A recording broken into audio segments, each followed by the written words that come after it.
Bar association पक्षर Baleshwar में पालित होला उत्कल गौरवंक 177तम जयंती।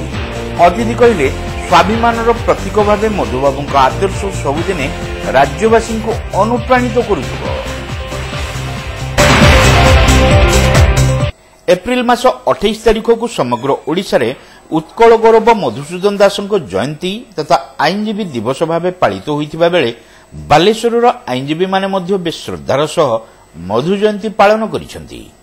एही परिप्रेक्षी रे सकाळे जिला बार एसोसिएशन पक्षरु कचेरी परिसर रे थिबा मधुबाबूଙ୍କ प्रतिमूर्ति रे माल्यार्पण करा जायथला।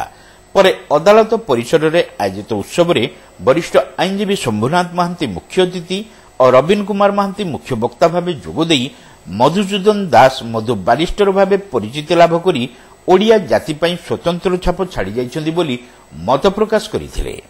बार एसोसिएशन सभापति रघुनाथ महांती पौरोहित्य करने सहित उत्कल गौरवंक जीवनादर्श संपर्क में आलोचना करथिले। जीवन में बहु घात प्रतिघात निंदा अपवाद तथा अभाव अनाटन सम्मुखीन होइतिले सुधा मधुबाबू दृढ़ मनोबल उत्कलियों बौद्धिक चिंता और चेतना को जागृत करिबारे सहायक होइतिला बोली से मत प्रकाश करथिले। बार एसोसिएशन संपादक संबित नंदी एथिरे उपस्थित रही ओडिया जातिर स्वाभिमान प्रतीक भाव मधु बारिस्टर आदर्श रे अनुप्राणित हेबाकू आईनजीवी मानकू आह्वान देइथिले। एही अवसर रे वरिष्ठ आईनजीवी कृष्णचंद्र रावल और अनिरुद्ध पात्रों समेत राज्य बार काउंसिल सदस्य प्रसन्न पाढ़ी एवं नृसिंहचरण नायकों को एसोसिएशन पक्षरु संबर्धित करा जायथला।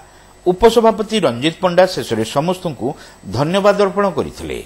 आईनजीवी जितेन्द्र उपाध्याय, प्रभात कुमार दास, देवाशीष पात्र, ममता राणी बेहेरा, रामकृष्ण जेना, पिनाकी धीर, दिगंबर मिश्र, शिवनारायण पंडा, मनोज नायक, निरंजन परिड़ा प्रमुख समेत एसोसिएशन बहु सदस्य उपस्थित रही कार्यक्रम परिचालन में सक्रिय सहयोग करथिले।